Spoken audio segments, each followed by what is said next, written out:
Ha? Napagtumba niya kayo, ano?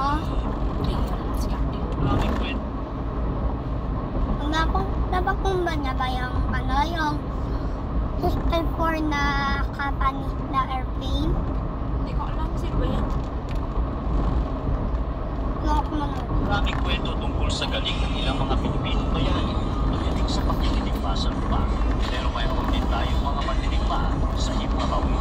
Isa na dito si Jesus Villamo, ang isa sa pinakamagaling na piloto sa Pilipinas.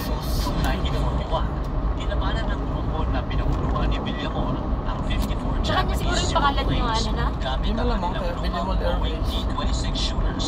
Anim lamang ang grupo ni Villamor, pero pumalag sila sa mga Hapon at nagpatumba ng 3 Zero planes at isang enemy bomber. Dalawa mula sa Cebu State ay nakatumba ni Villamor ng mag-isa. Nung tinanong siya kung paano niya ito nagawa, sinabi lang niya na sa sobrang galing niya Kaya sa Hapon, nadidisgrasya sila eh. nakalimutan niya matakot. Kung hindi ko rin sila makita.